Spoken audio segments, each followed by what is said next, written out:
Maya, Maya gising na. Kailangan na nating mamitas ng kalamansi.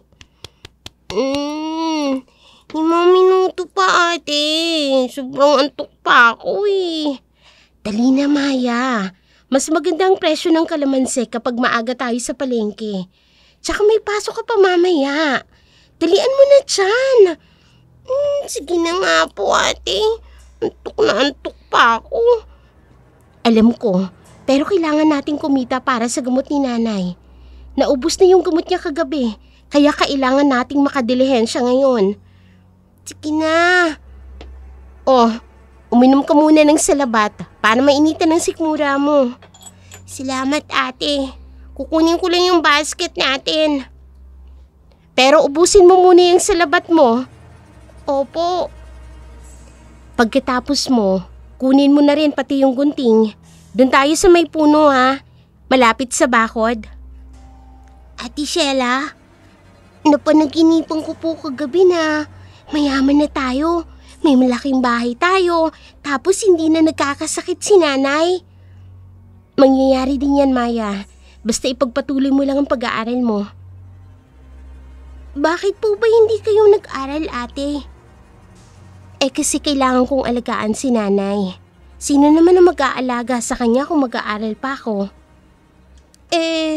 Kung ako na lang po kayo magtitindi ng kalamansi para makapagtapos kayo ng pag-aaral. Naku, bata ka pa. Grade 5 ka pa lang. Ako nang bahala. Ikaw na lang ang pag-asa namin ni nanay. Pero ate, ang tagal pa bago ako makapagtapos. Grade 5 pa lang ako. Magtiyaga lang dapat ha? Alam mo ba yung kasabihan? Kapag ang tao may tiyaga, may nilaga. Alam ko na yan eh. Laging sinasabi ni ma'am sa school. O diba? Kaya dapat hindi ka magsasawa sa pag-aaral. Ikaw na lang ang pag-asa namin ni nanay. Tandaan mo, gagawin ko ang lahat para makapagtapos ka lang.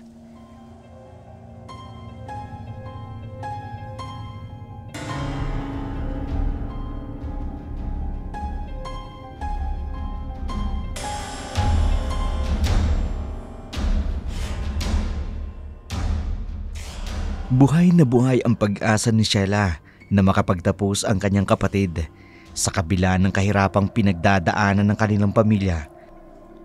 Wala na kasi ang kanilang ama sumama sa ibang babae.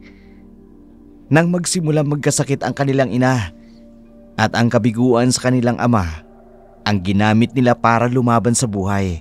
Maya-maya pa'y nagtungo na sila sa kanilang kalamansian sa likod ng bahay nila at sa araw na yun, marami-rami ang kanilang napitas.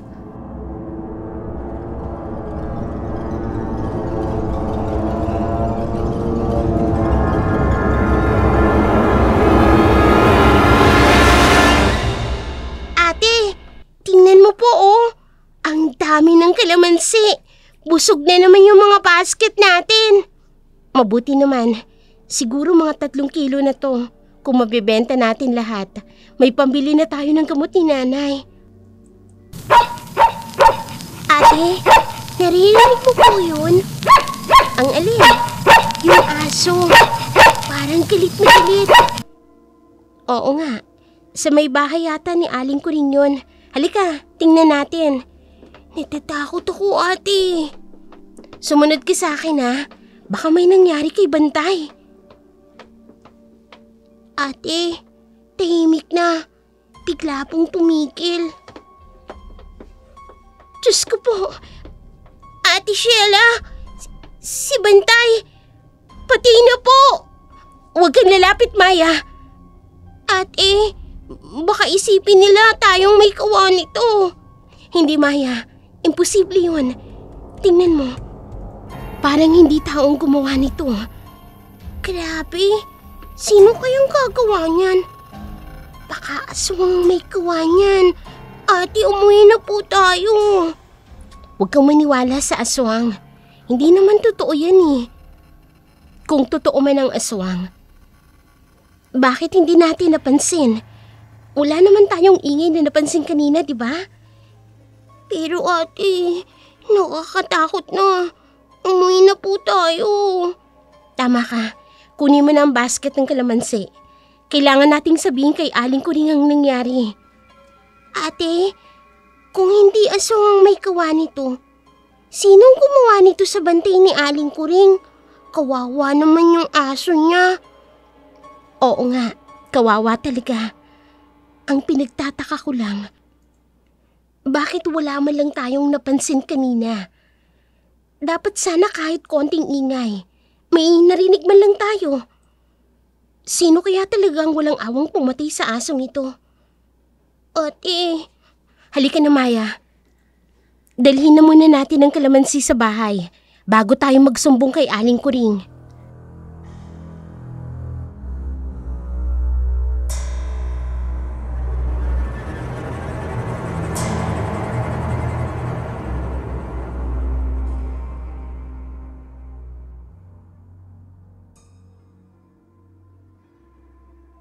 Nagmamadali ang dalawang iniwan ng asong patay na natagpuan nila. Takot na bitbit ni Maya ang kalamansi na kanilang pinamitas. Matapos isaayos ni Sheila ang kanilang ititindang kalamansi, pumunta ito sa kanilang kapitbahay upang sabihin ang nangyari. Ganun na lamang ang gulat ng dalaga nang sabihin ng kanilang kapitbahay na wala siyang pakialam sa aso kung mamatay man ito. Mabuti nga raw, wala na siyang aalagain pa at pakakainin. Kaya umalis na lamang si Sheila at bumalik sa kanilang bahay. Pagkatapos, niyaya na ang kapatid na magtungo sa palengke kung saan sila magtitinda ng kanilang kalamansi.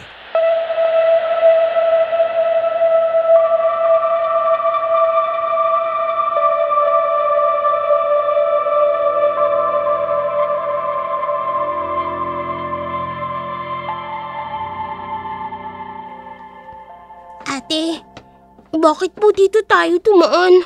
Nakakatakot tumaan dito. Mas malapit, Maya. Dapat maaga tayo sa palengke. Pero ate, dito po yung... Ang alin?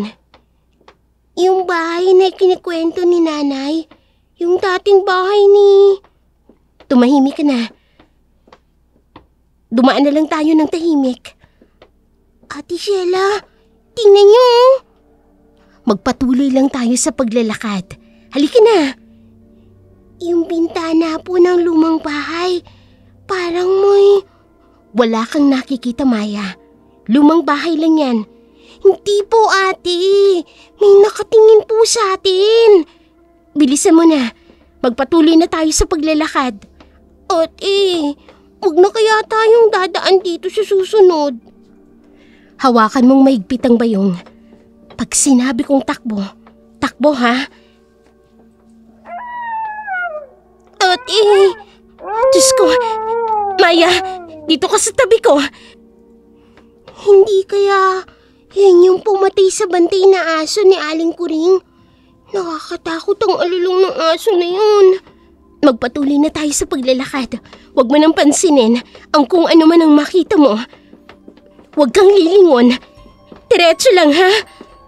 Parang may tao sa loob ng malaking bahay, ate. Hindi mo nakita yan. Isipin mo si nanay. Isipin mo mga dasal niya. Konti na lang. Malapit na tayo sa dulo ng iskinita. Ate. May humahawak po sa balikat ko. Walang humahawak sa'yo. Ako lang to. Hindi po. Sa kabila, ate. Takbo, Maya! Ama namin, samahan mo ako, Maya! Ama namin, sumasalangit ka! Mas malakas! Sambahin ang ngalan mo! Malapit na tayo sa palengke! Doon sa maraming tao! Bilis pa!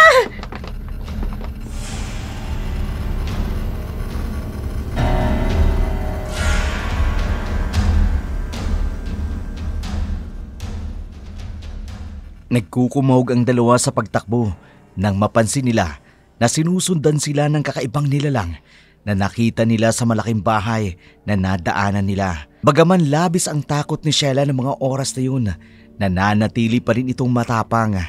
Wag lang maiwan ang mga kalamansing bitbit nila. Madilim pa rin ang paligid nang makarating sila sa palengke.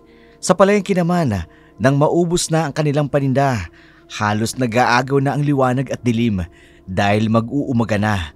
Isang matandang babae ang lumapit sa magkapatid.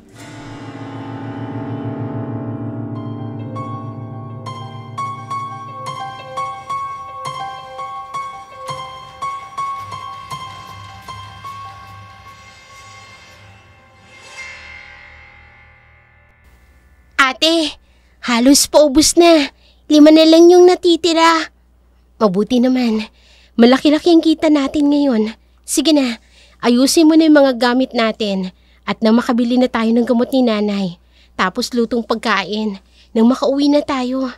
Sige po, ayusin ko lang yung mga bayong. Ate, yung matandang babae, kanina ko pa napansin. Pabalik-balik na pinagmamasdan tayo. Tapos hindi naman bumibili. Kilala mo ba siya? Hindi eh. Pansin ko nga rin yung kanina. Laging dumadaan dito. Patingin-tingin. Tapos hindi naman bibili. Sige na, bilisan na lang natin. Papalapit siya rito, ate. Napakasipag niyong magkapatid. Po? Kanina pa kita pinagmamasdan. Ang galing mo mag-alaga ng kapatid mo. Salamat po. Ang lusog-lusog ng kapatid mo. Napakagandang bata. Ate. Siya nga pala. May dala akong merienda. Biko. Kalalagay ko lang sa banana leaves. Hindi na po. Salamat na lang po. Oh, huwag kayong mahiya. Kanina pa kayo nakatayo dito, pagod na kayo. Hindi na po. Sige na. Alam kong napagod kayo. Alam kong gutom na rin kayo. Oh, eto. Buksan nyo. Mainit-init pa. Pasensya na po. Pero hindi po kami tumatanggap ng pagkain sa hindi namin kakilala. Tsaka may pambili naman kami ng pagkain. Sobra naman kayo kung tatanggihan nyo ang pagkain inihanda ko. Maluwag naman sa loob kung aalokin kayo nito. Masama ang tumatanggi sa grasya. Huwag nyong hintayin grasya na ang lumayo sa inyo. Ate Sheila, uwi na po tayo. Ang mama nyo, si Aling Rosa, kumusta na siya? Paano niyo po nalaman ang pangalan ni Inay? Matagal ko nang kilala ang mama mo. Nung malakas pa siya at siya pa ang nagtitinda ng mga kalamansi. Madalas din akong bumili sa kanya noon. Pero ngayon lang po kayo namin nakita rito. Ganun ba? Pero araw-araw ko kayong nakikita. Lalo na ikaw, Maya. Ang bango-bango mo. Malinis na bata. Huwag niyo pong hahawakan ng kapatid ko. Pasensya na. Hindi ba kayo kakain? Sayang naman. Para sa inyo talaga to. Kung ayaw nyo naman, pwede nyong ibigay sa nanay nyong may sakit, di ba? May dadaanan pa po kami. Sa iskinita kayo dadaan? Salubungin ko na lang kayo mamaya. Ate, please. Hindi na po. Ibang daan na po kami. Ay nako, nahihiya pa. Sige. Ipamimigay ko na lang sa ibang bata. Pero, magkikita pa tayo. Ate Sheila, bilisin na po natin. Ingat kayo. Sa uulitin, ang babango niyong pareho. Adik sigurong matandang yun. Namumugto pang mga mata at namumula. Ang kapal din ng eye bags. Hindi na siguro natutulog. Tayo pa talagang pinagtripan na. Ay, tayo na nga. Baka bumalik pa yun. Paano itong natitirang 3 balot ng kalamansi? Kay Mang Ilyas na yan. In-order niya na yan kahapon pa. Tara na, nang makauwi na rin tayo.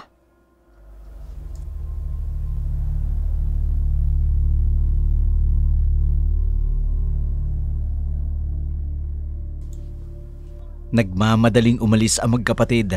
Habang naglalakad, hindi mawala ang kaba ni Maya. Iniisip pa rin nito ang paghawak ng matanda sa kanyang braso at ang matalim nitong titig.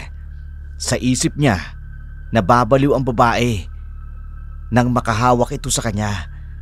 Matapos mabili ang gamot para sa ina nila at ang lutong ulam, dumaan muna ito sa bahay ni Mang Ilyas, ang kilalang albularyo sa kanilang lugar. Pagdating nila sa bahay ng albularyo, wala doon ang matanda, pero napansin nila na may siga sa paligid, kaya naghintay na lamang ang magkapatid.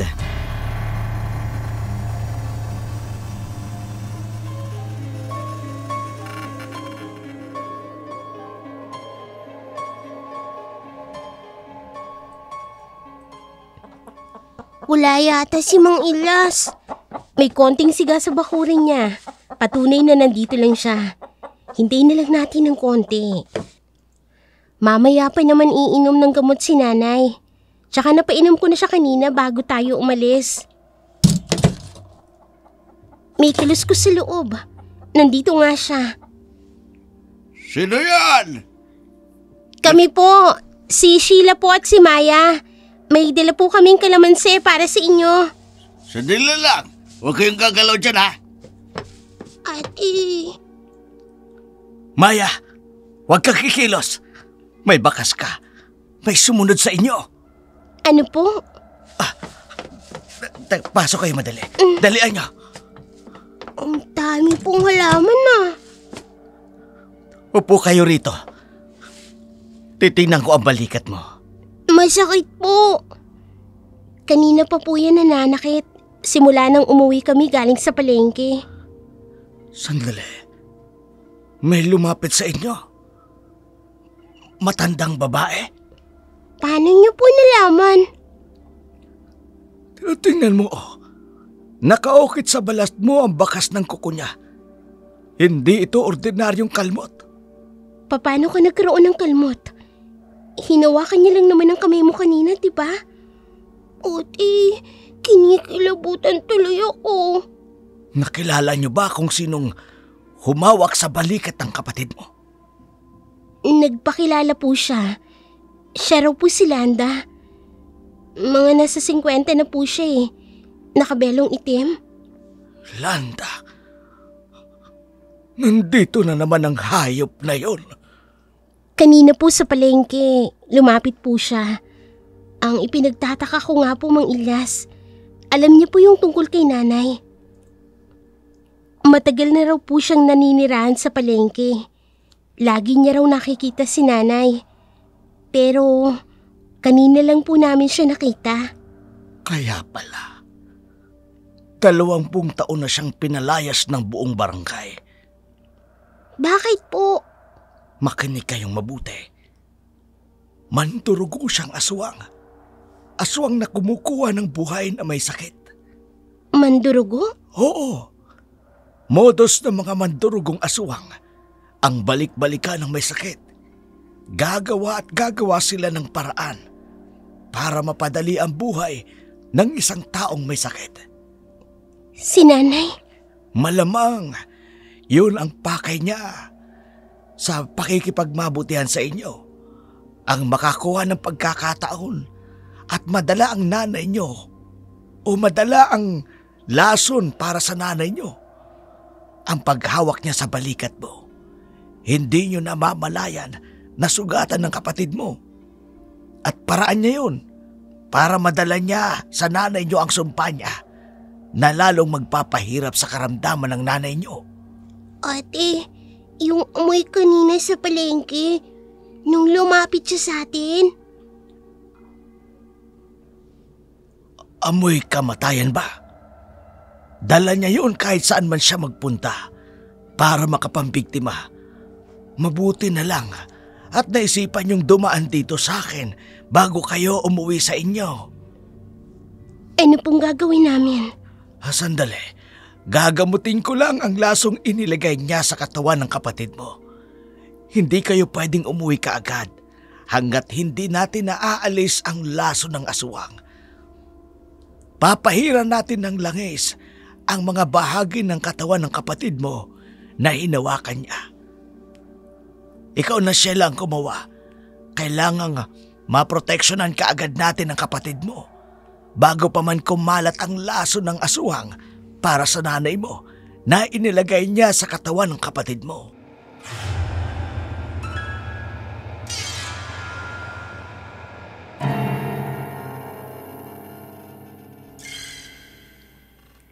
Hindi na sinayang ni Sheila ang pagkakataon. Bunsod na rin ang takot at pangamba sa maaaring mangyari sa kanyang ina at kapatid. Inihaplos nito ang benditadong langis sa halos buong braso ng kanyang kapatid. Pagkatapos ay nagdasal sila ng proteksyon laban sa masasamang elemento ng mundo. Maya-maya pa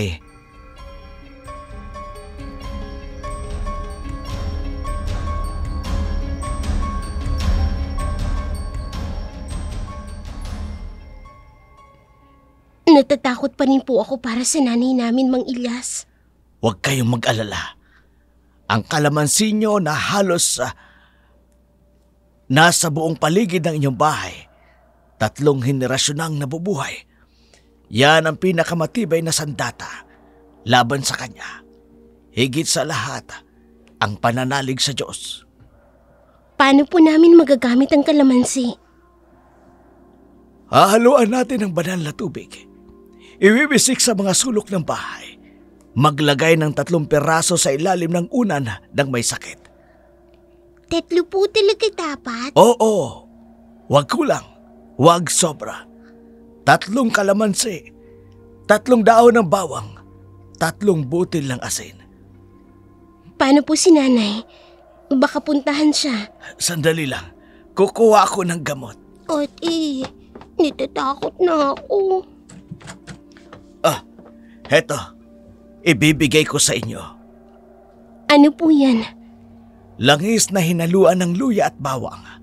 Binasbasan na ito. Pahiran nyo ang noo ni Aling Rosa, ang mga palad at talampakan bago matulog. Bakit po sa paa?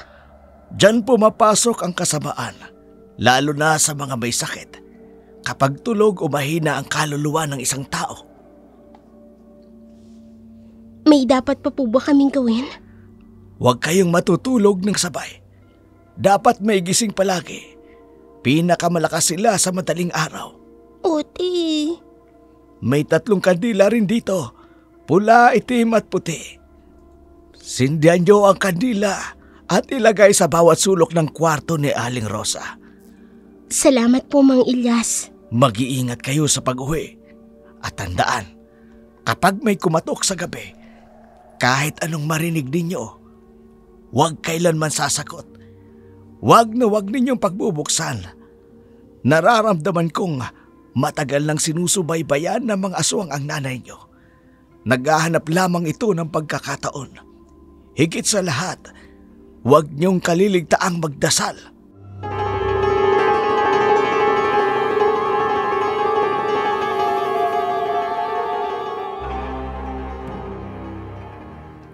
Sa takot at pag-aalala, nagmamadali na ang magkapatid na makauwi sa kanilang bahay. Halos hapon na makaalis sila sa bahay ni Mang Ilyas para masiguradong naalis na sa katawan ni Maya ang lason na inilagay ng aswang para sa may sakit. Pagdating nila sa bahay, agad silang nagtungo sa kwarto ng kanilang ina.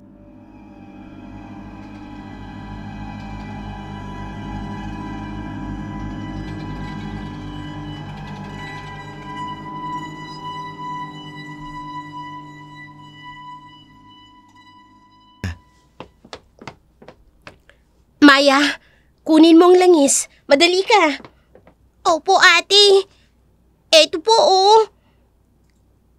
Dumating na siya. Nakikita niya na kayo. Nay, nandito lang po kami. Huwag kang matakot. Hindi ka namin iiwan. Puprotektahan ka namin. Ate, Inaapoy ng lagnat si nanay. Tumating na. Maya, buksan mo ang bote ng langis. Pahiran natin siya. Bilisan mo. Opo. Sa paa po ba, ate? Oo, sabi ni Mang Ilyas, sa talampakan. Tapos po sa kamay.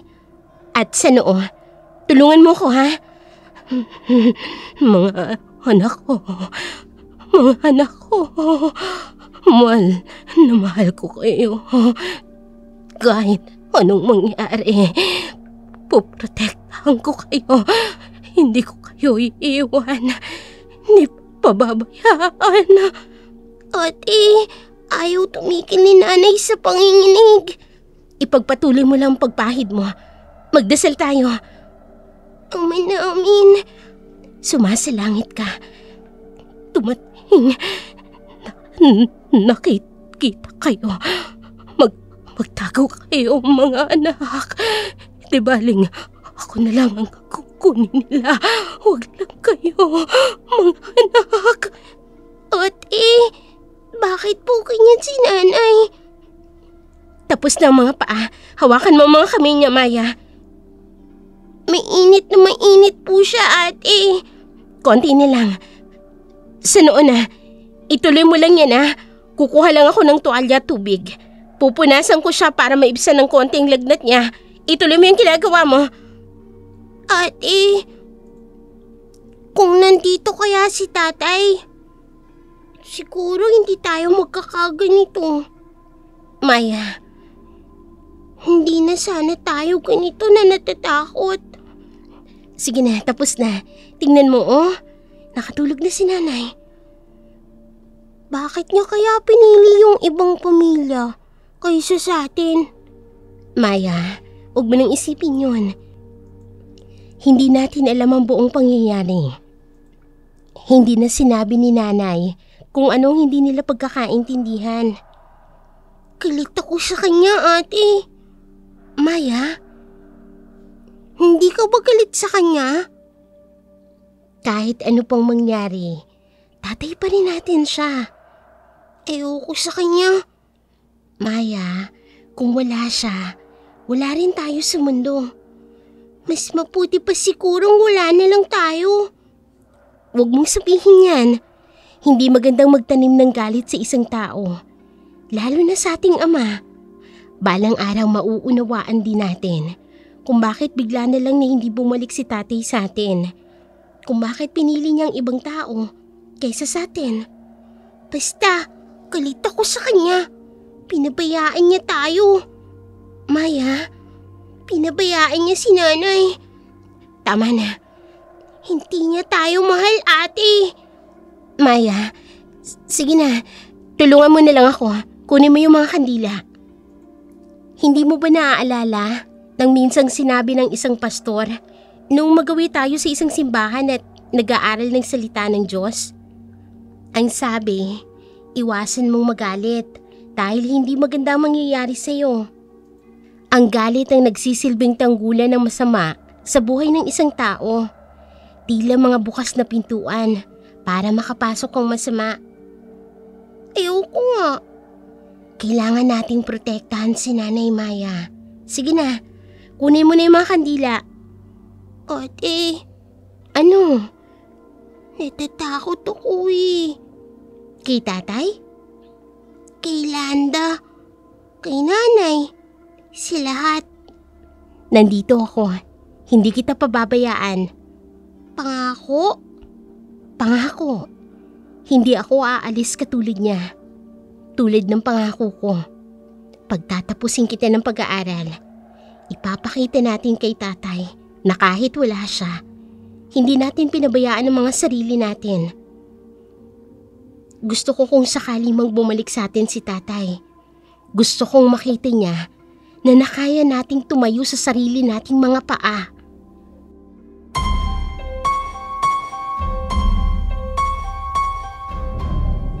Napayakap na lamang si Maya sa kanyang ate habang pinagmamasdan ang kanilang ina na mahimbing na natutulog at hinihintay na lamang na magising muli para painumin ng gamot. Bagamat sobrang antok na ang nararamdaman dahil sa maaga silang nagising ng umaga ng araw na yun. Pinipilit nilang labanan ang antoka ayon na rin sa babala ng albularyo na wag nilang iiwan na nag-iisang nakatulog ang kanilang ina. Hindi pa rin nakayanan ng kanyang kapatid na si Maya ang antoka kaya nakatulog na ito sa upuan sa tabi ng kama ng kanilang ina. Si Sheila naman, hindi na rin nakayanan ang antoka kaya nakatulog na rin ito sa may una ng kanyang ina. Maya-maya pa naalimpungatan sila nang makarinig sila ng ingay sa bubong ng kanilang bahay.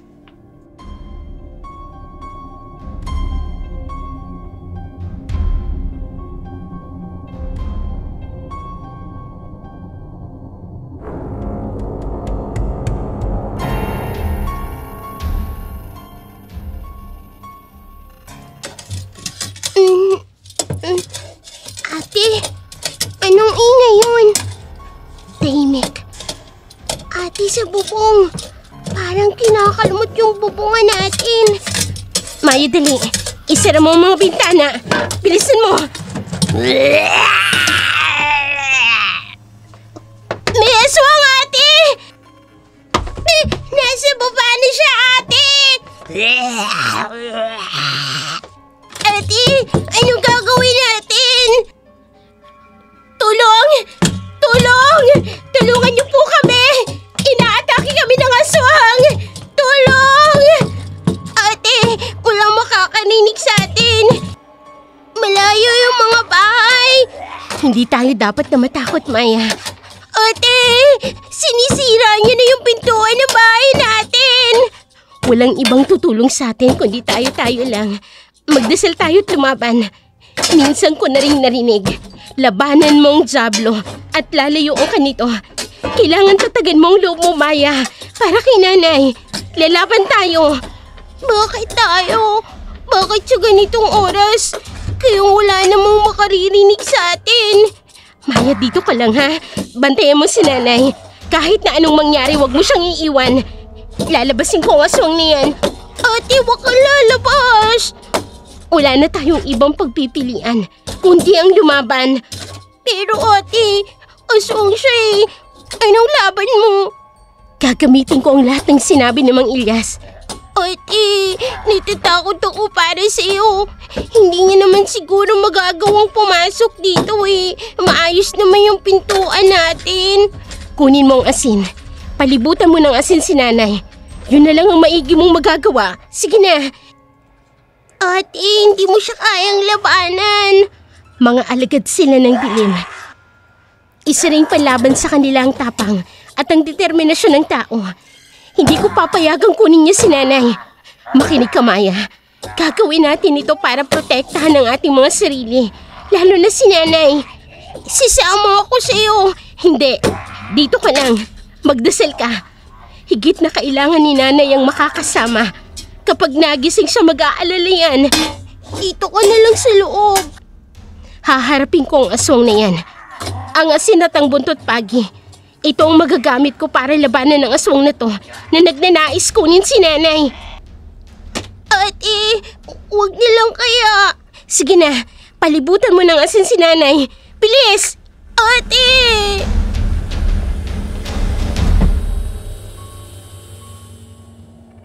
Hindi na nagpaawat pa si Sheila.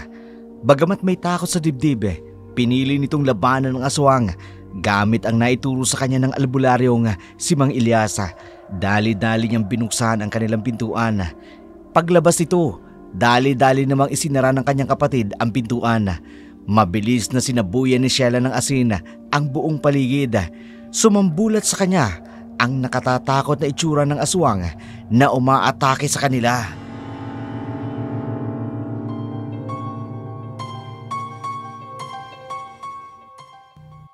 Aswang nga! Sino ka? Bakit mo pinupunteri ang nanay ko?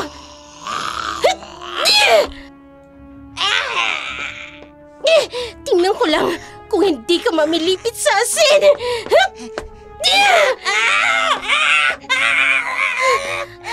Nangihina ka nga sa asin. Ang buntot pagi. Namnamin mo ang sakit na dulot ng buntot, Pogi!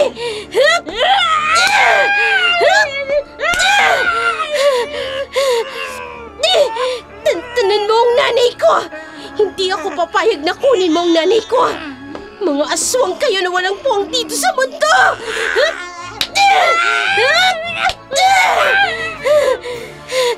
Diyos ko! Totoo nga! Aswang nga! Ang akala ko, hindi totoong aswang. Nangihina siya dahil sa asin at sa paghampas ko ng buntot, Pagi.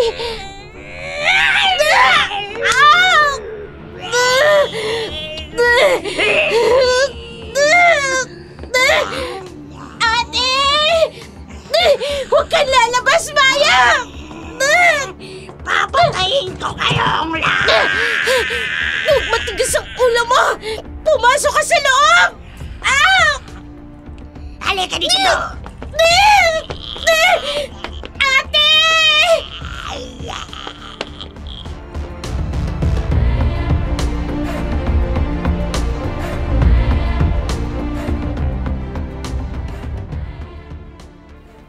Mabilis na hinablot ng aswang si Sheila. Hinila ito sa madilim na bahagi, habang si Sheila naman, kahit nahihirapan ay patuloy sa pagpupumiglas, makawala lamang sa pagkakahawak sa kanya ng aswang.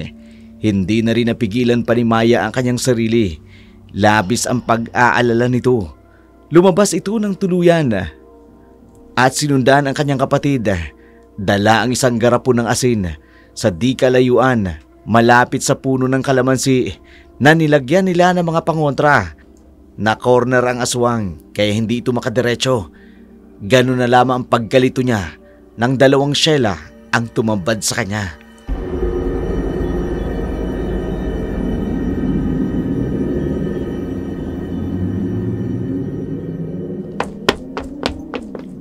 Anong ginagawa mo dito? Bakit ka lumabas? Maya, huwag kang lalapit sa kanya. Ako ang tunay mong kapatid. Itapon mo sa kanya ang asin. Huwag kang maniwala sa kanya, Maya. Ako ang totoo mong kapatid. Sa akin ka makinig. Kapag itinapon mo sa akin ang asin, magkakaroon siya ng pagkakataong atakihin tayong lahat. Pero kung sa akin ka makikinig, itatapon natin ang asin sa kanya para tuluyan siyang manghina. Sa akin ka makinig, Maya. Ako ang totoo mong ate. Kapag hindi ka nakinig, papatayin niya ang nanay natin. Bakit ganun? Bakit parehong-pareho kayo? Halika na, Maya. Dito ka sa tabi ko. Di ba ang mga pangako ko sa'yo? Pag-aaralin kita. Hindi ako papayag hanggat hindi ka nakakapagtapos ng pag-aaral. Kaya makinig ka sa akin. Utang na loob. Makinig ka sa akin. Ako ang totoo mong ate. Bilisan mo na. Kailangang balikan natin si nanay. Ate, bilisan mo na, Maya. Makinig ka sa akin, Maya. Eto yung sugat ko sa kamay. Siya lang ang may kalmot nito. Kaya sa akin ka makinig. Ang tunay na demonyo mapanlin lang. Nagaan yung tupa pero ang totoo, asong gubat na umaangil. Hindi totoo yan. Nakikita mo ba, Maya? Ang tunay na sugat sa aking liig. Siya ang kumalmot nito. Bakit nagkaroon siya ng sugat? Wala naman siyang totoong sugat kanina. Maya, utang na loob. Ako ang totoo mong ate. Halika na. Habang tumatagal, lumalakas siya. Huwag mong hintayong magliwanag ang buwan para lumakas siya. Papaluin kita kapag hindi ka nakinig sa akin. Alam ko na kung sino ang totoo kong ate. Hindi. Paano? Ikaw ang aswang. Anong ako? Puisit ka, Maya, makinig ka sa akin. Kilala mo ko. Mabait ako kung sa mabait. Pero kapag matigas ang ulo mo, namamalo talaga ako sa puwet. Maya, bilisan mo na. Itapon mo na sa kanyang asin. Siya ang totoong aswang. Bilisan mo na. Nauubos na ang oras. Ang tigas talaga ng ulo mo. Ayoko sa'yo. Hindi ikaw ang ate ko. Siya ang ate ko. Siya ang mabait. Bilis na, Maya. Bilis! Maya! Wag! Isasaboy ko sa iyo ang asin! Peke ka! Hindi! Maya! Nangihina siya! Ang buntot pagi! Mamatay ka!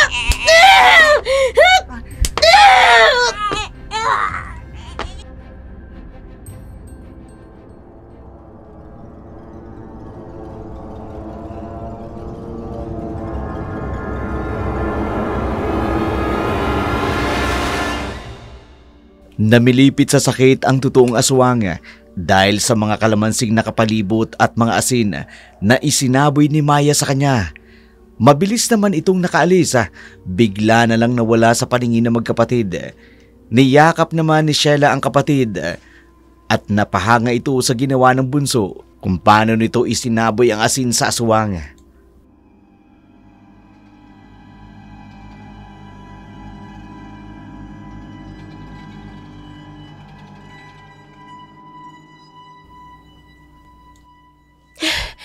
Akala ko talaga, nalinlang ka na ng aswang na yun. Hindi Paano mo pala natiyak na akong totoo mong ate? Hindi yung aswang na yun. Siyempre, kapatid kita eh. Kaya alam ko ang amoy mo. Iba yung naamoy ko sa kanya. Kaya sa kanya ako lumapit para isaboy sa kanya yung asin ng malapitan. Kasi kung sa'yo ako lalapit, baka hindi umabot yung asin sa kanya. Ay, salamat sa Diyos. Sige na, sa loob na tayo. Si Nanay! Bilisan natin!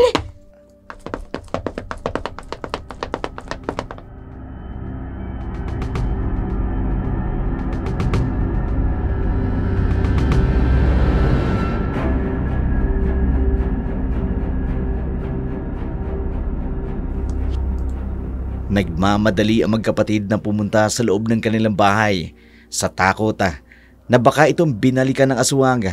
Pagpasok agad, isinara nila ang pinto ng kanilang bahay at nagsaboy ng asin sa tarangkahan ng kanilang pintuan. Pagkatapos, dumiretso na ito sa kwarto ng kanilang ina.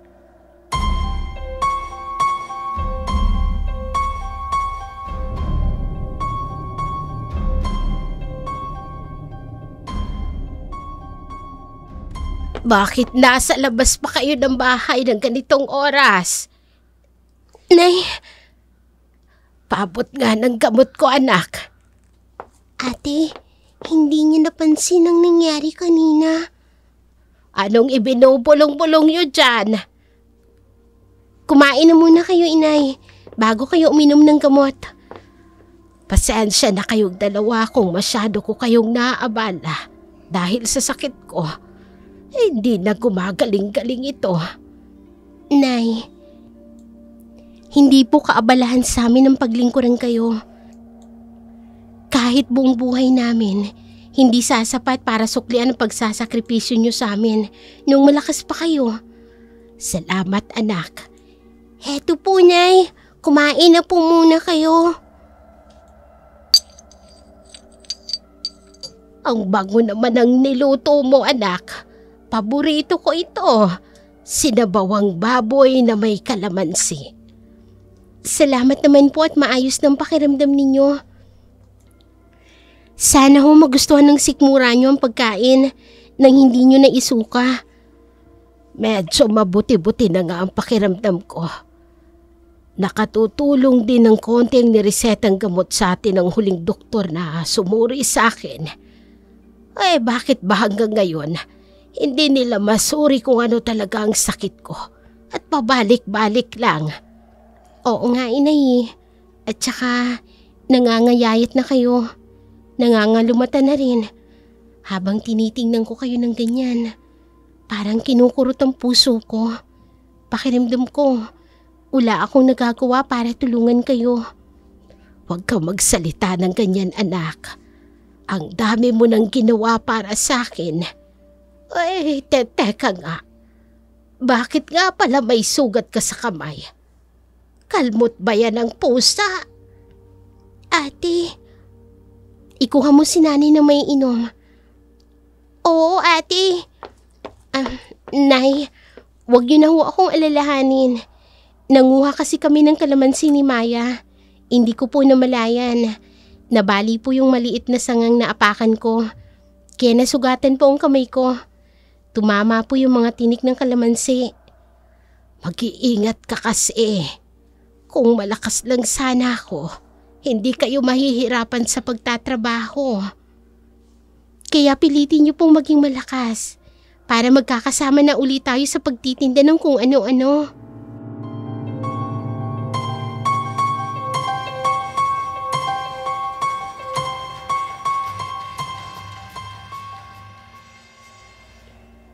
Naging maayos ang gabi nila ng mga oras na yun.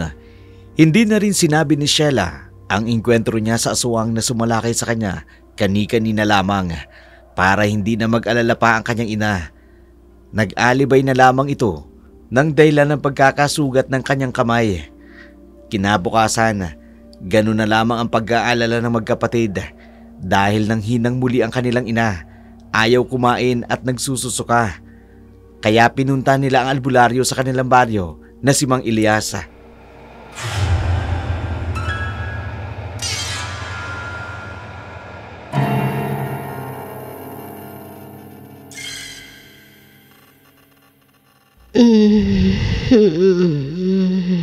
Nakatulog na ng mahimbing ang nanay mo. Tapos ko nang gawin ang pagtatawa sa kanya. Ano po ba talagang kalagayan ng nanay ko? Bakit hindi siya gumagaling? Kahit anong nireseta po ng doktor, halos pabalik-balik lang ang sakit niya. Hindi karaniwan ang sakit ng nanay mo. Ang sakit niya ay hindi gawa ng kung anumang virus sa katawan, kundi gawa ng itim na kapangyarihan. Ang pangangayayat ng katawan niya ay di mapaliwanag dahil pabalik-balik ang lagnat. Yun ay patunay na hindi karaniwan ang sakit na nararanasan ng nanay mo. Sakit ito na gawa ng itim na kapangyarihan ng mga aswang. Nakikiusap po ako. Gawin niyo po ang lahat para gumaling ang nanay ko. Hindi ako titigil hanggat hindi ko nagagawa ang lahat ng paraan na labanan ng itim na kapangyarihan na nagpapahina sa katawan ng nanay mo. Salamat po, Mang Ilyas. Ayoko pong mawala ang nanay ko. Iniwan na nga kami ni tatay. Kaya ayoko po na pati si inay mawala sa amin. Hindi ko alam kung anong mangyayari sa amin kapag nawala siya. Teka. Bakit po, Mang Ilyas? Bakit hindi mo sinabi sa akin? May sugat ka sa kamay mo. Hindi ko na po nasabi sa inyo. Kagabi pa ba yan? Inatake po kami ng aswang kagabi. At nahawakan mo ang nanay mo kagabi pagkatapos? Opo. Kung ganun, isa yan sa dahilan kung bakit bigla na namang nanghina ang nanay mo. Dapat sinabi mo sa akin kaagad. Lalo tuloy delikado ang lagay ng nanay niyo ngayon. Nawala po kasi sa isip ko kagabi. Etong langis na ipinahid natin sa braso ng kapatid mo nung nagkapantal. Bilisan mo, lumabas ka muna rito. Doon tayo sa labas. Opo, Mang Ilyas. Opo. Dapat sinabi mo sa akin kagabi. Nawala po talaga sa isip ko kasi biglang lumakas si nanay. Kung lumakas ang nanay mo pagkatapos ng engkwentro ninyo, ibig sabihin nun, ang aswang na umaatake sa'yo ay ang aswang na nagpapahina sa nanay mo. Pero bakit? Bakit si nanay ang puntirin niya? Bakit kami?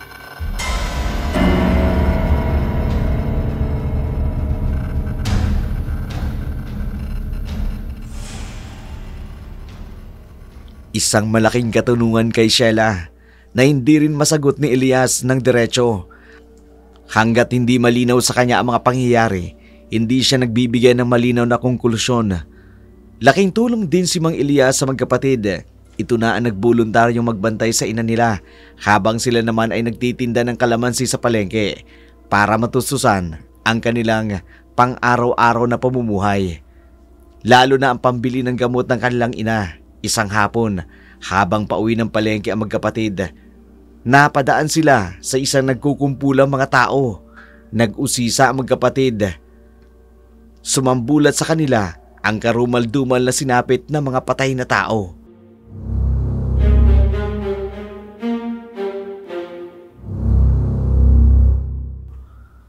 Grabe ang karumal-dumal na sinapit nila. Mabutit nandito ka, Kapitan. Ilan ang patay? 3 po. Sinong demonyo may gawa nito? Mga aswang lang pong gagawa nito. Nandito ka sa pinangyarihan. Paano mo nalaman? Maglalawig lang sana ako ng aking kalabaw. Medyo madaling pa kaninang umaga. Nang makarinig akong sigaw na humingi ng saklolo. Kinakabahan akong lumapit sa pinanggalingan ng sigaw. Medyo nasa malayo pa ako. Nakitong kakaibang nilalang na sumisipsip ng kanyang dugo. Kailan ka huling gumamit? Kap, hindi ako nag-iibento ng kwento. Totoo po. Kitang-kita ng 2 kong mga mata ang ginawa nila sa 3 patay na ito. Nila? Ibig sabihin, hindi nag-iisa ang may gawa nito? Opo. 2 ang nakita ko. Kilala mo ba? Ang babae hindi pamilyar sa akin. Pero yung lalaki, kilalang kilala ko. Sino? Si Edmundo. Ano? Kap, maniwala ka sa akin. Aswang ang sumalakay sa kanila. Gusto mong maniwala akong aswang si Edmundo? Naging mabuting mamamayan dito si Edmundo noon. Kung nahulog man siya sa pagkakasala at sumama sa ibang babae, hindi sapat na dahilan yun para pagbintangan natin siya na aswang. Paano magiging aswang siya? Siya nga ang nanguna na tugisin ang mga aswang noon. Maniwala kayo. Tumawag na ako ng pulis.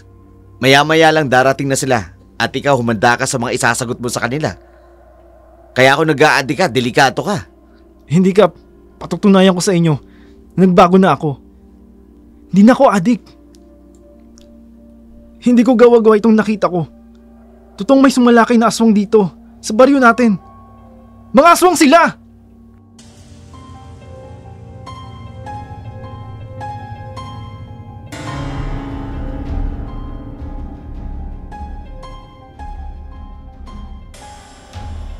Nang marinig ni Sheila ang mga sinabi ni Pedro sa harapan ni Kapitan. Kaya na makuha ng mga pulis ang bangkay at maisama si Pedro. Ang nakakita kung paano sinalakay ng aswang ang mga taong residente ng barangay. Sumunod si Sheila sa barangay hall upang mag-usisa tungkol sa tatay niya na nakita raw sa pinangyarihan.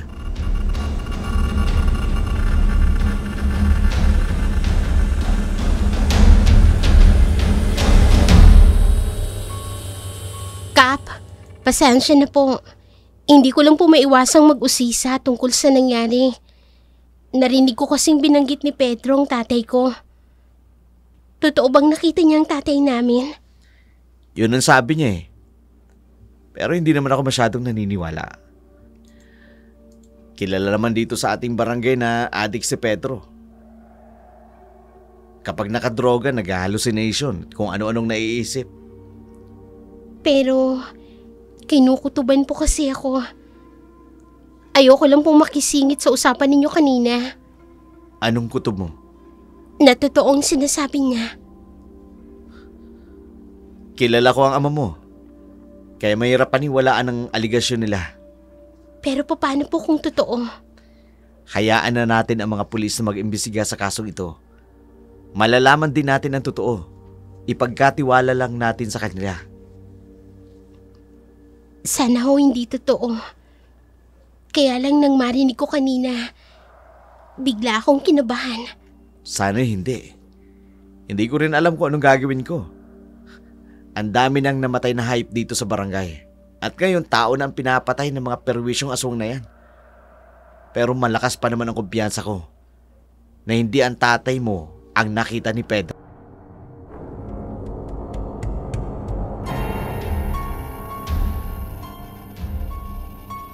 Pero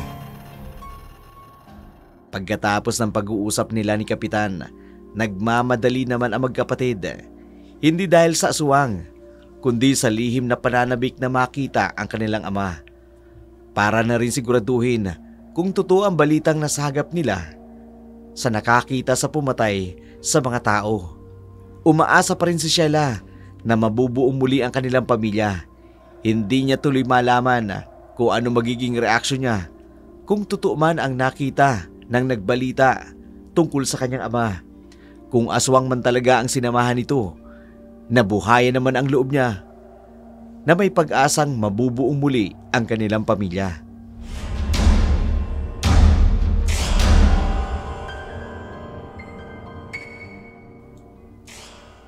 Bilisan mo, Maya.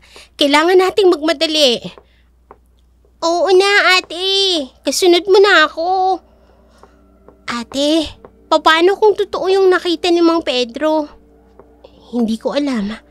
Pero kung totoo man yun, kinukutuban ako. Maya, pwedeng pumunta siya sa atin. Kaya bilisan mo. Opo. Diyos ko.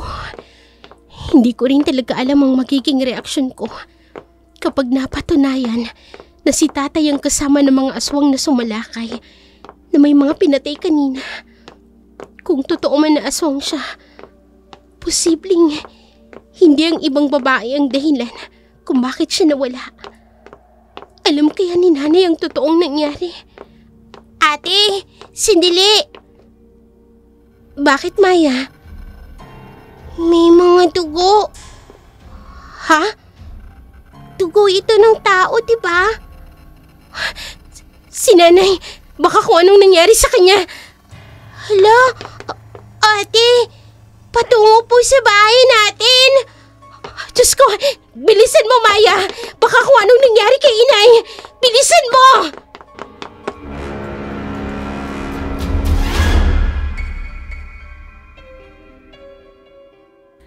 Halos tila kumaripas na ng takbo ang magkapatid para lang makauwi kaagad sa kanila. Labis-labis ang pag-aalala nila sa dugo na kanilang nakita. Ang tanging nasa isip ni Sheila ng mga oras na yun, baka inatake na ng aswang ang kanilang ina.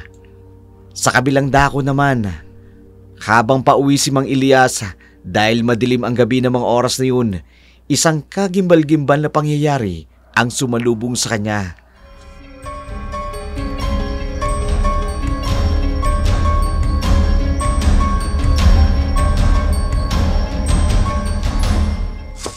Kailangan ko magmatali.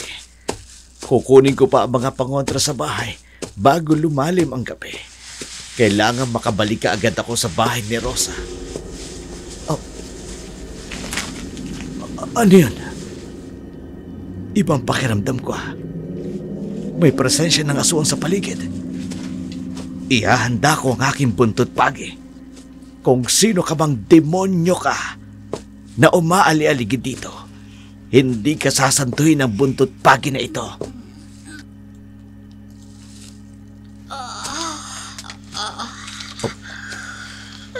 Malapit lang dito ang ungol. Patnubayan nawa ako ng Diyos. Kung kinakailangan makapatay ako ng aswang, gagawin ko. Dahil kung hindi ako makapapatay ng aswang, malamang ako ang papatay niya. Doon sa di kalayuan. Yun ang pinanggagalingan ng kakaibang ungol. Dahan-dahan akong lalapit.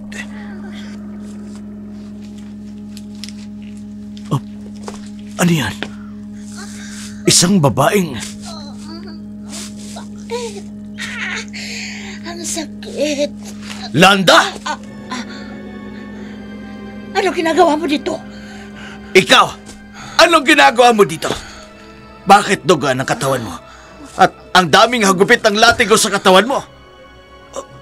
Ikaw ang sumalakay sa anak ni Rosa.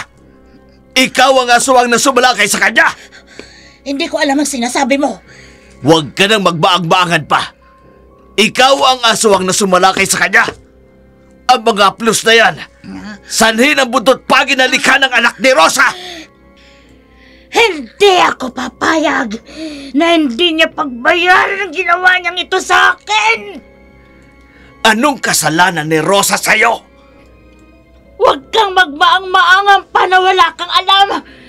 Kaisa ka rin sa mga nagtakol sa amin noon. Kaisa ka rin sa mga nagnais na patayin kami, ang pamilya ko. At ang Rosa na yan, nagkalat ng sikreto ko. Dahil sa pagkakalat niya ng sikreto ko, tinugis niyo kami noon. Sinunog niyo ang bahay namin. Binato niyo kami ng matutulis niyong kawayan. Dahilan para tamaan ng aking anak na siyang kanyang kinamatay. Kaya hindi ako titigil na hindi nakakapaghiganti sa ginawa niyo sa anak ko. Pero hindi lang si Rosa ang nagkasala sa'yo.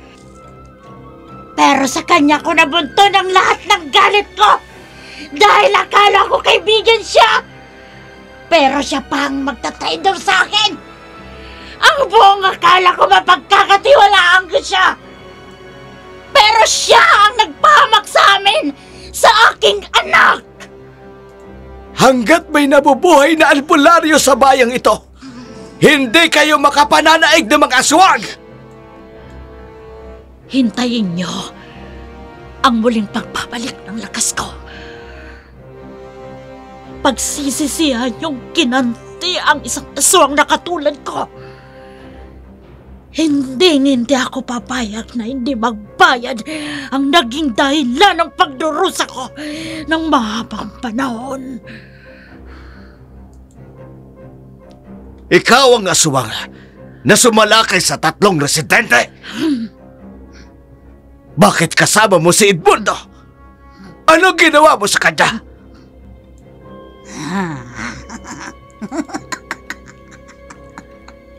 Hindi totoong sumama siya sa ibang babae. Kinuha mo siya. Nilahian mo siya ng pagiging aswang. Kampon mo na sa ngayon, hindi ba? Nasaan si Edmundo? Ibalik mo siya! Oh, mabilis siyang nawala. Tama nga ang kutob ko. Nagbalik na ang aswang ni Silanta. Naniningil na siya ngayon sa mga taong nagpahirap sa kanya. Alam kaya ni Rosa ang totoong nangyari sa kanyang asawa?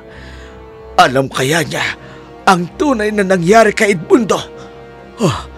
Ngayon alam ko na kung bakit ang pamilya ni Rosa ang sinasalakay niya. Pero bilang albularyo, hindi ako papayag na magtagumpay ang maitim na layunin ng mga aswang na yan.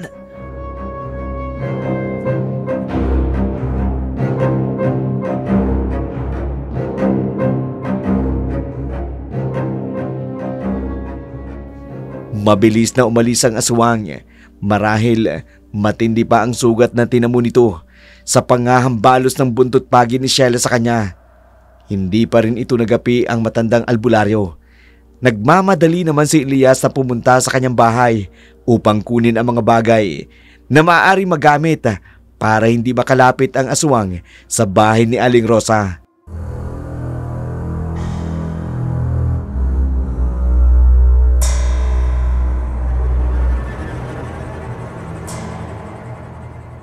Nay, anong nangyari sa inyo?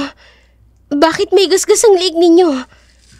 Tsaka, nasan si Mang Elias?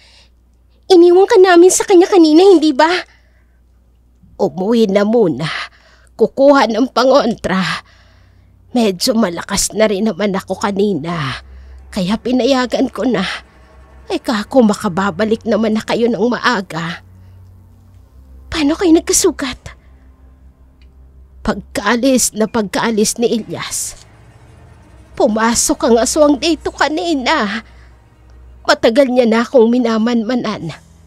Naghihintay lang talaga siya ng pagkakataon na atakihin ako. Paano siya nakapasok? Di ba may mga asin sa bawat sulok? Umulan kasi kanina. Natunaw yung asin na ikinalat ninyo.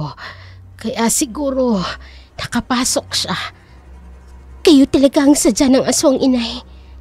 Kapag nakaipon ako ng pera, aalis tayo dito. Ayoko, anak. Ayokong umalis dito. Bakit, inay? Bakit ayaw niyong umalis dito? Hanggat narito kayo, hindi kayo titigilan ng aswang. Bakit ayaw niyong masiguradong ligtas kayo? Tsaka isa pa kung inatake kayo ng aswang, bakit? Anak, hindi namin alam kung ano talagang nangyari kay tatay. Bakit bigla na lang siyang nawala na parang bula? Tapos maririnig na lang namin sa ibang tao. Kasama siya sa mga aswang na sumalakay sa 3 residente dito sa atin. May alam po ba kayo tungkol dito? Si tatay po ba ang dahilan kung bakit hindi niyo maiwan-iwanan ng lugar na to? O pumupunta siya dito nang hindi namin alam? Oo. Nay, kung ganun po, hindi talaga tayo iniwan ni tatay. Hindi siya sumama sa ibang babae, kundi sa mga aswang. Pero bakit? Hindi siya sumama sa mga aswang.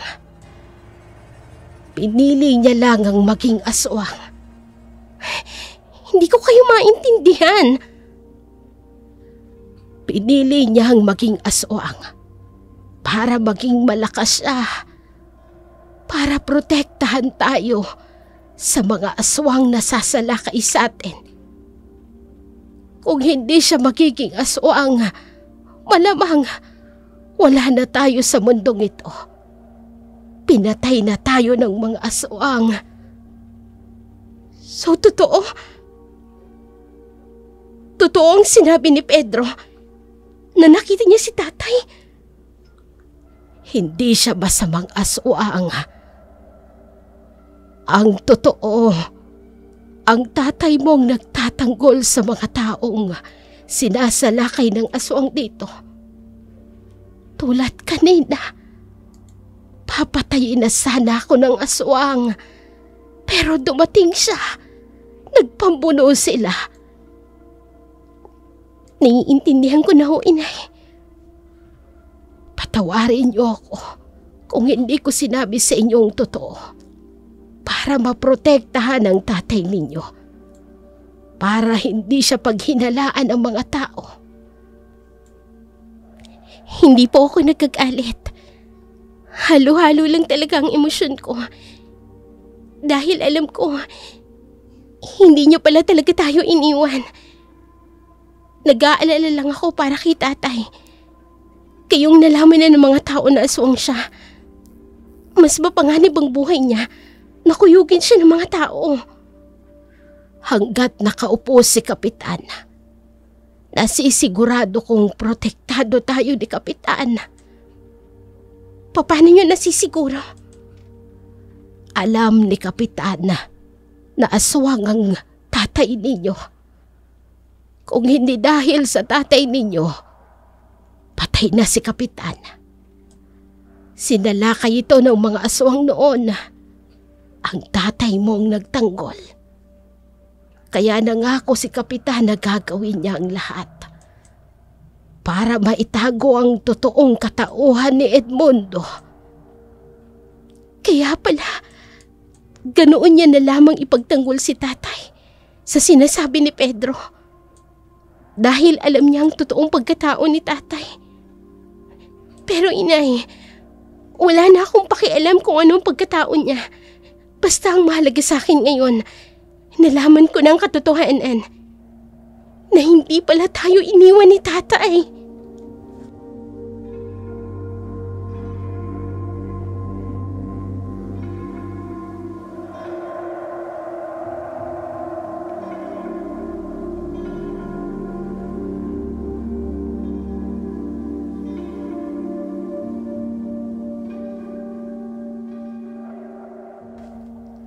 Masakit man ang katotohanan na natuklasan nila mula sa kanilang ama. Pero nangingibabaw pa rin sa kanilang puso dahil sa katotohanan na hindi naman pala nawasak ang kanilang pamilya. Kinakailangan lang nitong magsakripisyo para sa kanila. Manatili lamang silang buhay. Lalo pang humanga si Sheila sa kanyang ama sa natuklasan nito. Dahil bata pa lamang ito, nakitaan niya na ito ng pagiging mapag-aruga sa kanyang ama. Kaya nga, nang sabihin ng mama niya na isang araw na hindi na magpapakita ang kanyang ama at sumama na sa ibang babae. Hindi naman siya kaagad naniwala. Samantala, sa barangay hall, kauuwi lang ni Pedro galing sa presinto. Dahil sa investigasyon, dumaan ito kay kapitan para sabihin na maging ang mga pulis ay napatunayan na hindi siya nag-aadik.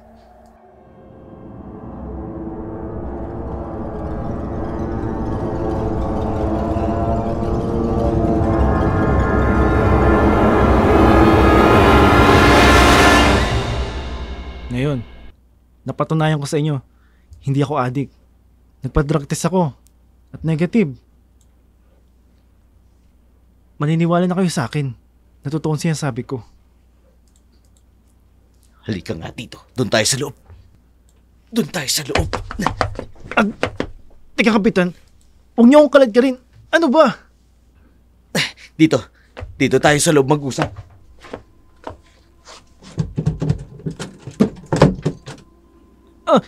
Gap! Kung ano man ang pinaplano niyo sa akin, pakiusap! Huwag niyo yung gawin sa akin! Bata pa ako, Cole. Gago! Bakit dinan niyo ako dito sa loob ng interrogation ng barangay?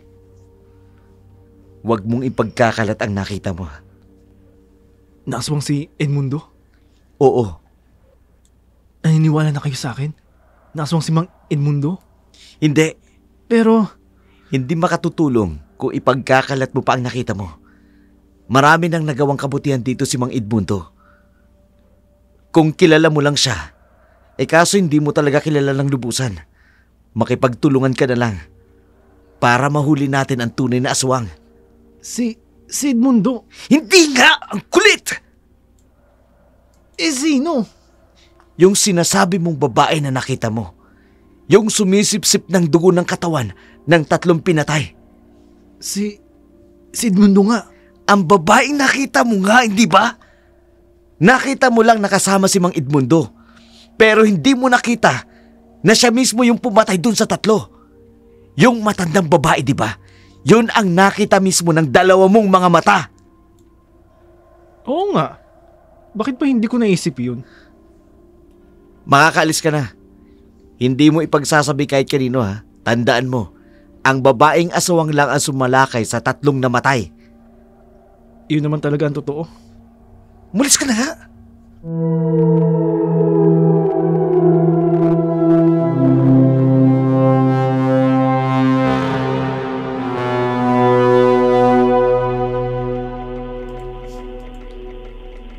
Umalis na nga sa loob ng barangay hall si Pedro habang iniisip-isip ang sinabi ng binatang kapitan sa kanya. Si kapitan naman, naiwang nakaupo sa interrogation room ng barangay. Inisip ang mga gabing sinalakay siya ng aswang habang pauwi siya galing sa piyesta sa kabilang bayan. Sariwang-sariwa pa sa kanyang alaala ang mga pangyayaring yun.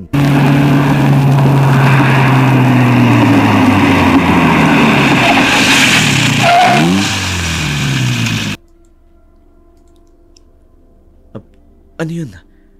Biglang humarang sa daraanan ko. Pusa lang ba yun? Oo, tigre.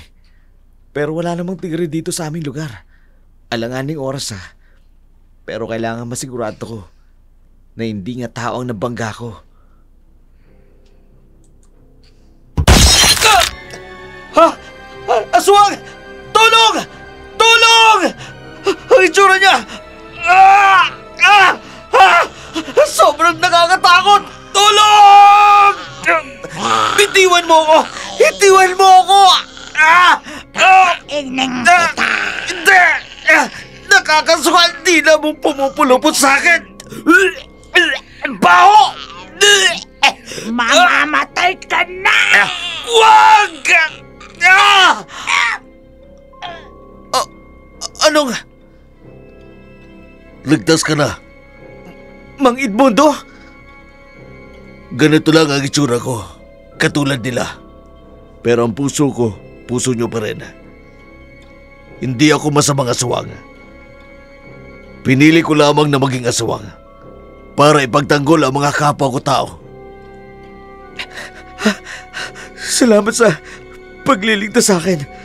Pangako po, mula sa araw na to, tatanawin kong isang malaking utang na loob ang ginawa niyong ito sa akin.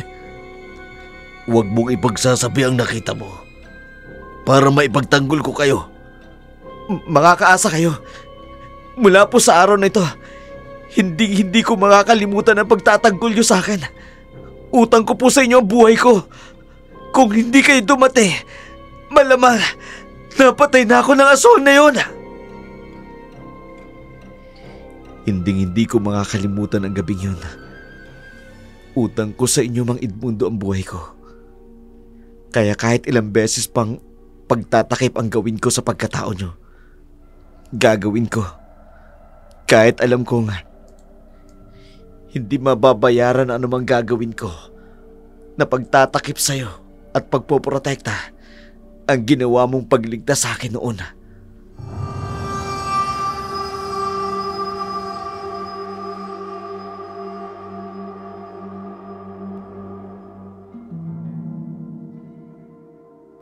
Dahil sa utang na loob ni Kapitan sa nangyari sa kanya, nagawa nitong itango ang tunay na kalagayan ni Edmundo sa pamilya nito. Dahil sa malaking pagkakautang na loob, kaya ito na rin ang nagboluntaryong nag-initiate para kalabanin ang mga aswang na nagnanais sumalakay sa kanila. Alam niya sa sarili niya na ang kanyang mga magulang noong bata pa siya ay isa rin sa mga nakipaglaban sa mga aswang na sumalakay sa kanilang lugar. Kaya mainit din ang dugo nito sa mga aswang maliban kay Edmundo. Samantala, masayang masaya si Sheila sa kanyang pamilya ng mga oras na yun dahil nakita niyang nagtutulungan ang buong barangay para paghandaan ang muling pagsalakay ng aswang na si Landa. Bigla nitong naalala noong gabing mag-isa niyang kinalaban ng aswang, pero sa ngayon marami na siyang kasama at naghahanda ang lahat para sa aswang. Hindi lang ito ang laban ng kanyang pamilya, kundi laban ng buong barangay.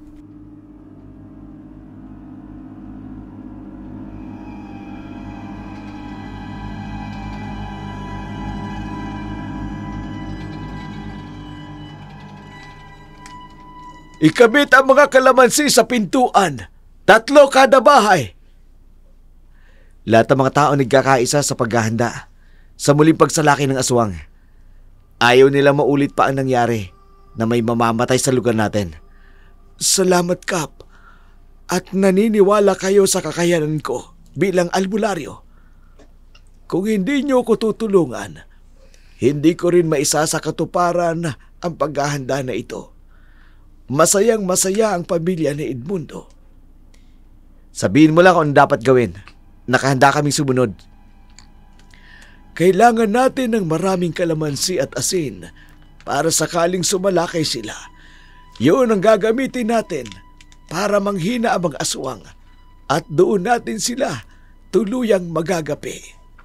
Sige, magpapahanda ako ng maraming asin. Pero naghahanda na rin ang mga sulo at ng matutulis na gusok ang mga taga-rayon para sa pagsalaki ng aswang. Siguradong magtatagumpay tayo sa laban na ito dahil nagtutulungan ang lahat para mapuksa ang aswang. Natitiyak ko. Nakipag-coordinate na rin ako sa militar na nakabase dito sa lugar natin.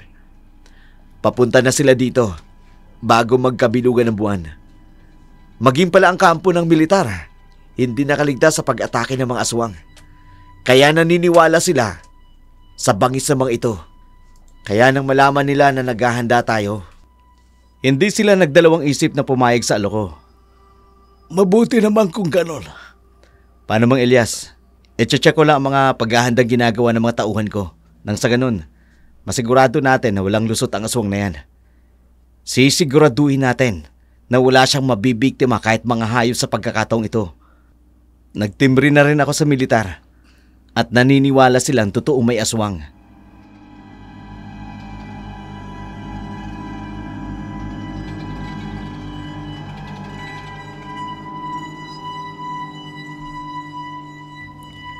Dama ng bawat isa ang kanilang pagtutulungan Layunin nilang pigilan ang pagsalaki ng mga aswang, ang walang habas nilang pag-atake sa mga tao at sa mga alaga nilang hayop. Sa pagkakataong ito, alam nila ang kalaban. Alam nila ang kanilang pupuntiryahin. Si Landa, ang dati nilang kabarangay, isinanla na ang kaluluwa sa pinuno ng aswang.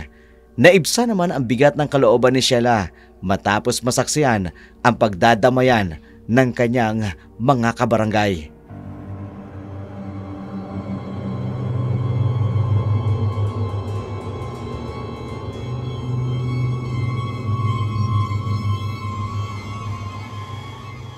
Ano pa ang kailangan mong Ilyas? Hintayin na lang natin ang kabilugan. Ang dilim ang kanyang kalakasan.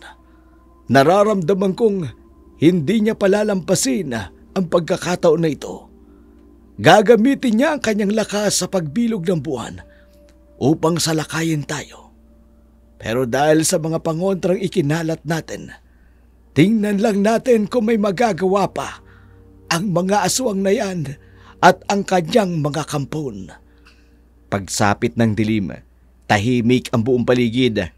Tanging ang mga ilaw ng kandila ang nasa loob ng kanilang bahay ang maaaninag sa labas. Kung nasa malayo, nagmistula itong kumikinang naalitap-tapa dahil halos lahat ng bahay ay merong sulo. Ang bawat kabahayan naman ay nagpapausok ng insenso, isang amoy na ayaw ng aswang. Tila pumapagting ang kanilang pakiramdam kapag nakakaamoy sila ng amoy ng insenso na ginagamit lamang sa mga espiritual na ritual, lalo na ang pagdarasal o ang paghingi ng tulong sa Diyos.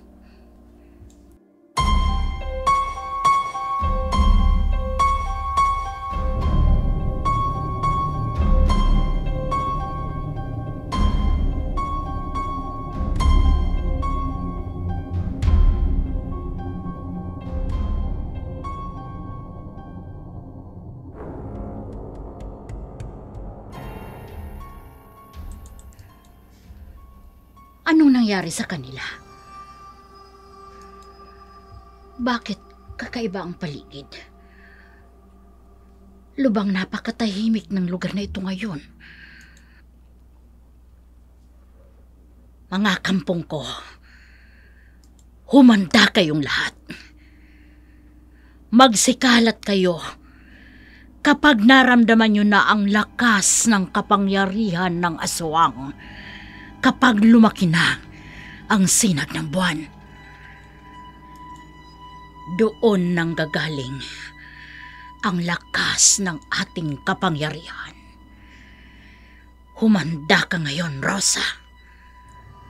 Kung noon walang lakas ang aking kapangyarihan, wala kayong magagawa para pigilan ang gagawin ko. Papatayin ko ang lahat ng humadlang sa akin. Tandaan nyo, ang 2 anak ni Edmundo at ang albularyong laging humahadlang sa akin. Sila ang uunahin natin.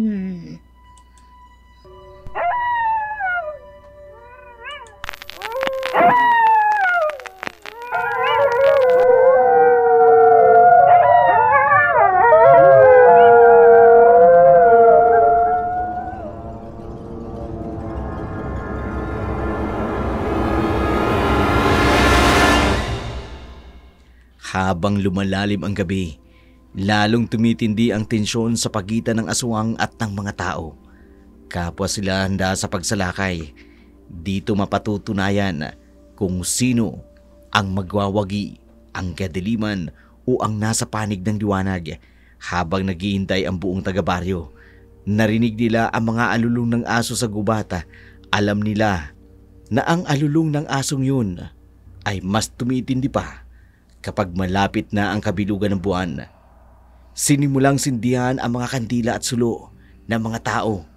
Lalong lumaganap ang samyo ng insenso sa buong baryo. Bagay na hindi nagustuhan ng aswang na si Landa.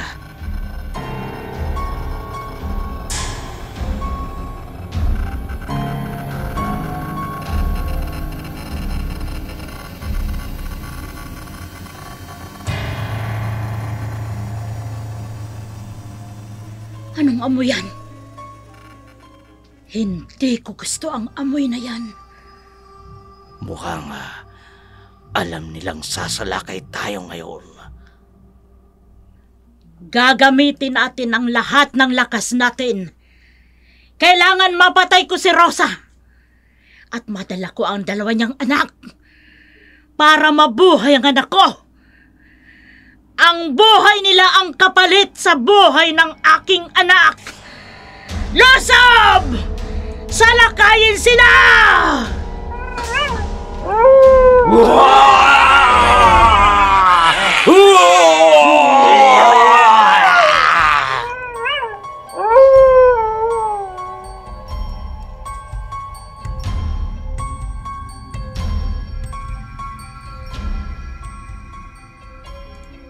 Sa di kalayuan ng barangay hall sa mga burol, tila mga kabuting biglang nagsulputan ang mga kakaibang nilalang na kampo ni Landa. Nalahian niya ito ng pagiging aswang at isa sa mga dahilan na gusto nilang makagat ang ilan sa mga taga-baryo para maging kaisa nila.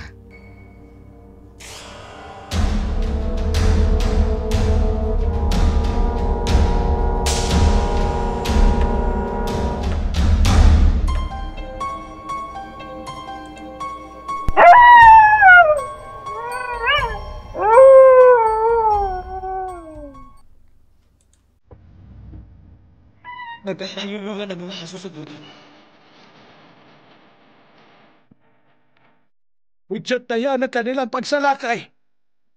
Gaano sa tingin nyo? Nga kasi siguro tayong magtatagumpay. Paano kung marami ang mga aswang na yan? Pagkakaisa, nasanat pananampalataya. Taglay natin ang lahat ng ito. Hindi tatalab ang mga pakontra kung wala tayong pananampalataya. May tiwala kami sa inyo. Sandali lang, kukontakin ko muli ang mga militar kung papunta na sila dito. May mga aswang na paparating! Katulad ng mga aswang na yun ang nakita ko! Kapitan! Magsipaganda ang lahat! Tayo ang binigyan ng Diyos ng karapatan na manirahan sa mundong ito. Kaya huwag tayong papayag na matalo ng mga aswang na yan. Tandaan nyo, nasa panig natin ang Diyos. Hindi tayo pababayaan! Mang Ilyas! Gamitin mo ang itinuro ko sa'yo kung paano magagamit ang kalamansi ninyo para itaboy ang mga aswang na yan. Sige po, ako na pong bahala. Pedro, kumusta ang mga kasamaan mo? Abang na po lahat. Pero natatakot kami. Mukhang kumpul-kumpul ang mga aswang na paparating. Anong laban natin sa kanila? Basta magbantay lang kayo doon. Tembrehan nyo kami kapag malapit na sila. Kap, hudyatan mo na sila. Magsipaganda ang lahat! Alam mong darating si Edmundo para tapusin ang aswang na yan. Nagtitiwala ako sa kanya. Kapitan, minsan niya na akong iniligtas sa mga aswang na sumalakay sa akin. At nasisigurado ko, hindi lang militar ang kakampi natin ngayon, maging si Mang Edmundo.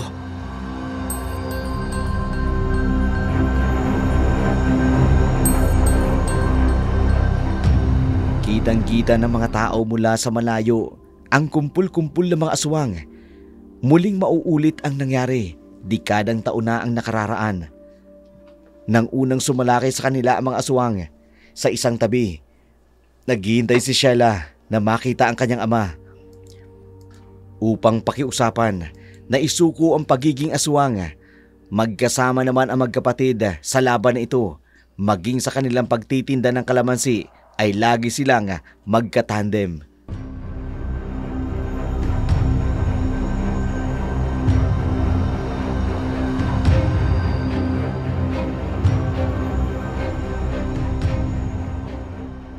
Ate, ikaw nang bahala kay nanay, ha? Oo, ate. Wag na wag mong papayagang makalapit ang kahit na anong aswang sa kanya. Ako nang bahala, ate. Teka, bakit parang aalis ka? Gusto kong makita si Papa. Huwag ka nang umalis. Mapapahama ka pa. Hindi mo kakayanin ang mga aswang na yan, ate. sila. Dito ka na lang. Marami daw aswang na paparating. Gusto kong makita si Papa. Sasama ako. Bantayan mo si Inay. Pero ate, wag nang matigas ang ulo mo. Diyan ka na. Ate! Ate!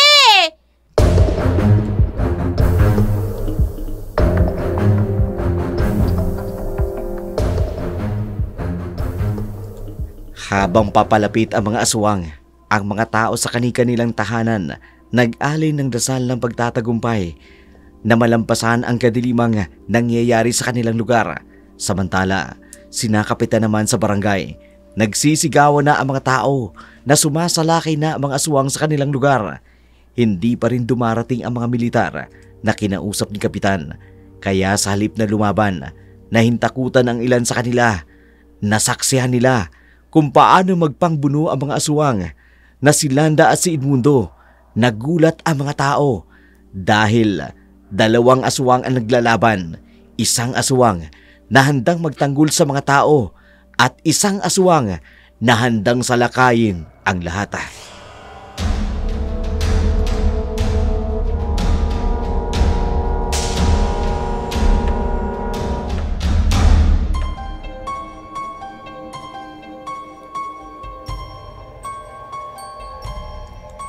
Si Landa, papunta sa bahay. Pedro, tulungan mo si Sheila. Harangin niyo ang aswang.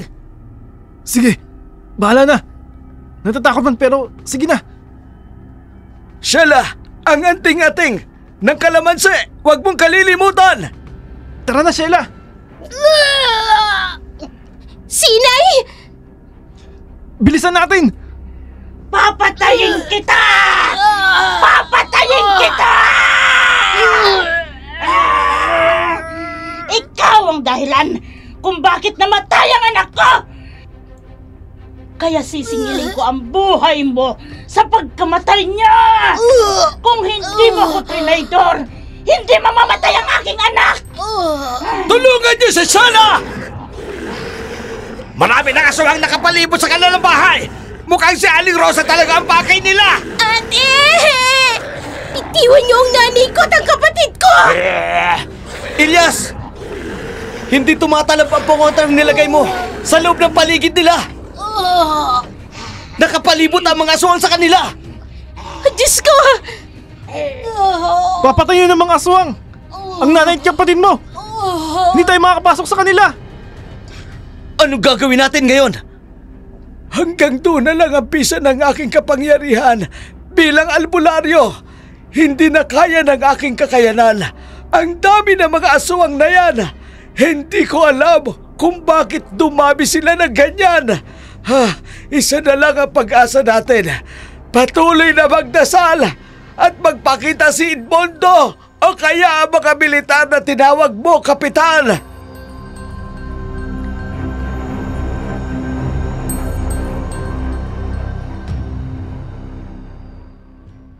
Marami na ang nasugatang mga tao ng mga oras na yun dahil sa pakikipaglaban sa mga aswang. Laking gulat nila kung bakit dumarami ang mga aswang ng mga oras na yun. Ginamit na rin ni Ilyas ang lahat ng nalalaman niya para labanan ang mga aswang. Pero hanggang doon na lang ang kakayahan niya bilang albularyo. Maya-maya pa'y dumating si Edmundo, ang taong naging aswang at ipinagtanggol ang kanyang mga kababayan. Una, ang kaniyang pamilya.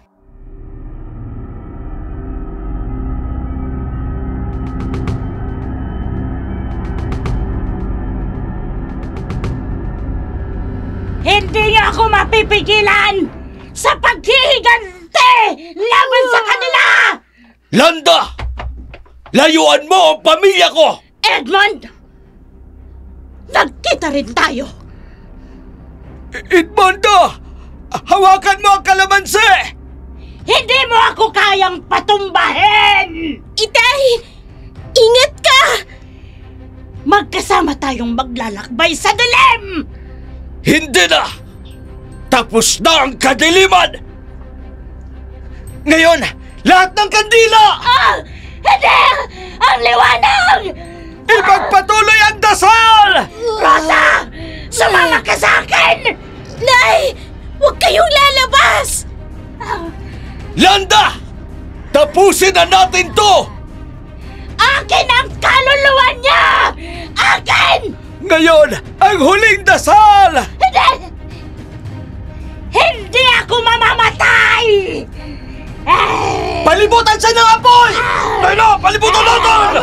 Ito tayo! Para sa pamilya ko! Edmond! Wag! Tay! Kayang-kaya niyo yan! Hindi! Hindi! Kalamansi! Hindi! Nagiginig siya at patuloy lang sa pagdarasal! Rosa! Isusumpa ko kayo! Ihagis ang huling asin! Yogurt! Ito lang! Hindi! Hindi na! Hindi na! Para sa aking mga anak! Hindi na! Natutulog na siya! Patuloy lang, Edmundo! Hindi ako mamamatay! Malapit na! Kunti na lang! Sige! Tulungan natin! Para kay Rosa! Namimilipit na siya sa sakit dahil sa asin! Mga kampon ko! Salakayin sila!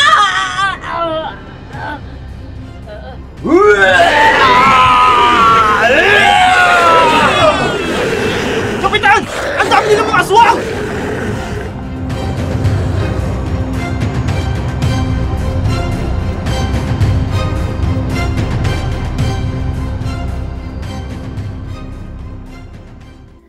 Nahintakutan ang lahat.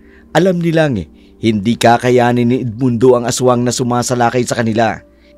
Hindi na nila alam kung anong gagawin ng mga oras na yun. Halos maubos na rin ang mga asin at kalamansi. Hindi na rin ito tumatalab sa dami ng mga aswang na naging kampo ni Landa. Maya-maya pa'y dumating ang mga militar.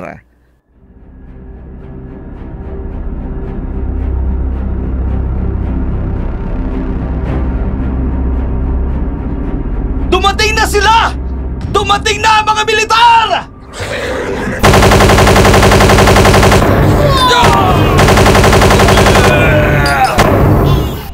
Ubusin niyo ang mga aswang na yan!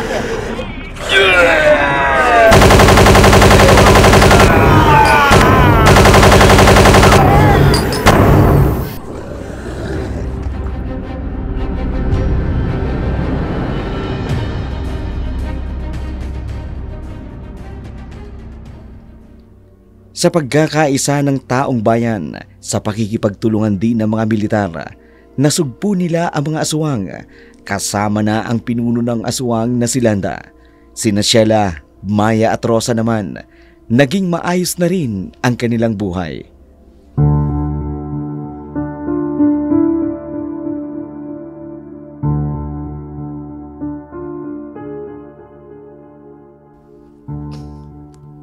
Tatay? Kayo na po talaga yan? Oo, anak. Ako nga ito. Itay, bakit po hindi ninyo sinabi sa amin? Para maprotektahan kayo. Edmundo, ang mga mata mo. Iba na ako ngayon, Rosa. Aswang ka na rin po talaga? Oo, anak. Pero hindi ako katulad ni Landa. Tay, hindi na po kayo aalis ulit. Hindi na. Pero Pero ano, Edmundo?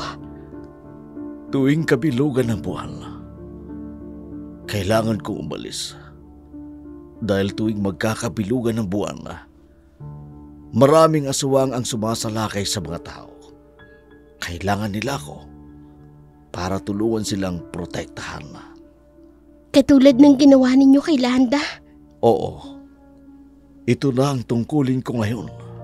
Tinatanggap ka pa rin ng baryo. Dahil nakita nila na may mabuting aswang. Hindi na po ako natatakot sa inyo, tatay.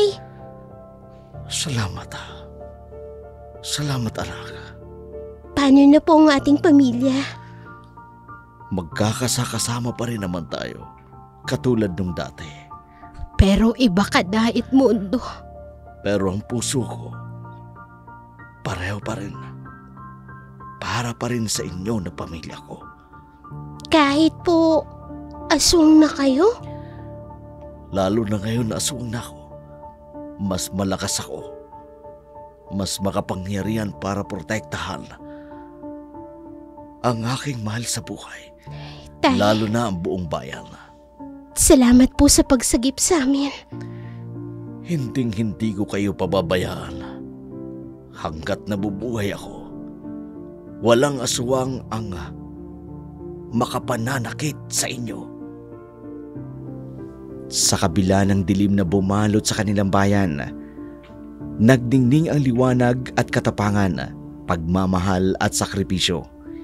Hindi sukatan ang dugo o anyo upang tawaging pamilya, dahil ang tunay na pamilya, yaong handang magsakripisyo kahit sa pinakamadilim na landas. Sa wakas, napalayas ang kasamaan, ngunit ang alaala ng laban ay mananatili magpakailanman. Sa bawat peraso ng kalamansi na kanilang itinitinda, dala nila ang kwento ng kanilang pagsubok. Isang kwentong hindi lamang tungkol sa takot, kundi tungkol sa pag-asa. Dahil sa mundong puno ng panganib, may isang bagay na kailanman hindi kayang talunin ng kahit na anong halimaw. Ang tapang ng puso, ang di matitinag na pagmamahal ng isang pamilya, at higit sa lahat, ang pananampalataya sa puong may kapal.